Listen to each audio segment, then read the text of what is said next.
Hey man, Dave's not here. Do you get the reference? What are we talking about? Let's get into this. Hey, Dave Edwards, Treasure Valley Dave, your great real estate agent by your side when it comes time to buy a home, sell a home, or even relocate here to the Treasure Valley. So I go through a lot of stuff quite often and I get all these leftovers in my email. And Greg Gutfeld already did the leftover thing, so I thought we'd go with the Treasure Valley Dave sampler. And today's sample, you never know what it is, so you bite into it, right? Well, today we're going to be talking about drugs. Yep, hence the reference earlier. Remember, Dave's not here, man? Those are the days. But anyway, so if you're living in some other place, like, gosh, almost any of the neighboring states around Idaho, you know that the drug policies are different than what we have in Idaho. Our attitudes about drugs are a little bit different than what you might find anywhere else. And a lot of people think that's a great thing. I know my buddy Kevin Miller, he's always talking about that stinkiness that he encounters whenever he goes someplace outside of Idaho. And there's a lot of truth to that. So what's in the news lately about drugs? Well, there's this elderly couple, elderly Ontario, that would be Oregon, not Canada or California. Couple was sentenced to federal prison for trafficking methamphetamine in Idaho. So what was going on there? Well, so apparently this older couple, according to court records, they were sold to an undercover officer 5 pounds of meth in a Nampa parking lot. So what happened with that? Didn't turn out really good. The case highlights the incredible working relationship among local, state, and federal law enforcement partners in and around the Treasure Valley, said Canyon County Sheriff Donahue. And that's very true. This couple was in their 70s and 80s who bought and sold extremely high quantities of methamphetamine, endangering countless lives, including those of their own family. So here in Idaho, it's like, you can be an old person, but you know what? Unless you're Joe Biden, you're going to have to be responsible for those things that you do.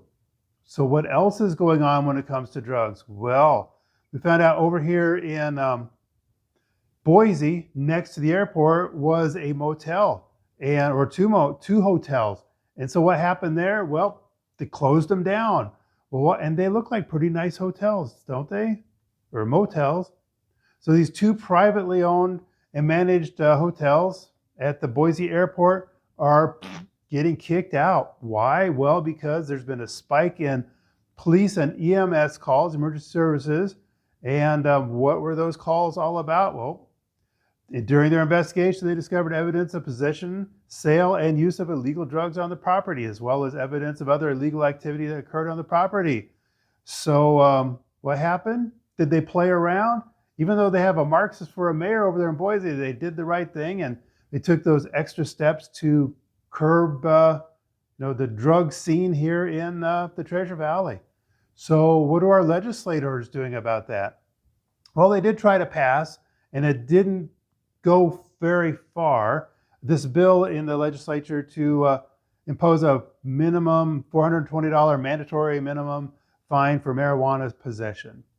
And the thinking behind that was that it would take away the judge's discretion and other programs that are in place to divert people away from a life of drugs and help them out. Plus, also it said that people have to pay that $420, then they might not be able to afford to pay for food and housing and stuff like that. Maybe they just got their priorities wrong. I don't know. Maybe they'll have to take to a life of crime, burglaring, and usually that doesn't go over too good because most everybody around the Treasure Valley is they have some degree of self-protection. This bill would have created that mandatory minimum fine, and it was introduced by Representative Bruce Skog of Nampa. He's a pretty decent guy. If you're living in Nampa, I'd say you probably got a pretty decent representative right there. This is interesting too. All of Idaho's neighboring states, except for Wyoming, have legalized either medical cannabis like Utah or recreational marijuana like Nevada, Montana, Oregon, and Washington. And California is pretty close to being a neighboring state. So if those are things that you like to do there's all these other states that you can move. Like Kevin Miller said, we don't necessarily want all that stinky stuff up here. But what did our legislature pass and then our governor signed into law?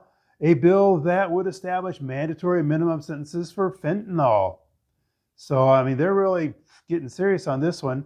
Judges in Idaho will lose their discretion for determining sentences for people convicted of fentanyl trafficking now that the governor has signed this bill into law.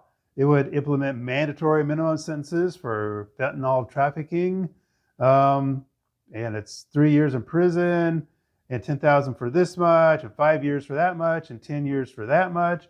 So, like Telly Savalas used to say, if you can't do the time, don't do the crime.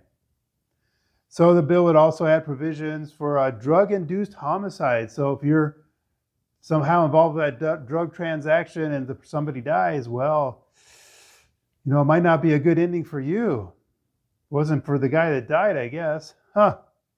Also interesting is that Idaho does have mandatory minimum sentences in place for marijuana, meth, heroin, and cocaine, as opposed to, say, I don't know, Oregon, where it's all perfectly legal and, you know, c'est la vie, right? So anyway, that's just this week's sampler. Like I say, if there all these things come into my box, my inbox on my email and other places, maybe on Facebook, and it's like, you know what, maybe this is something that you'd find interesting. So we'll just do this little sampler thing every once in a while until I get my inbox cleaned out, and I appreciate all your help. So, you know, if you think about moving to Treasure Valley, give me a holler. I'd be glad to help you. If you're already living here and you're trying to find a better place, the right size, downsize, upsize, whatever, give me a holler. I'd be glad to help. So guess what? We're going to see you on the next video. Hey, thanks for stopping in and learning more about real estate in Nampa, Idaho and the Treasure Valley. If you'd like to learn more, watch this video here next or binge on this playlist. When it comes time to sell a home, buy a home, or even relocate to the Treasure Valley, your Treasure Valley Dave team is your real estate expert by your side, helping you get home.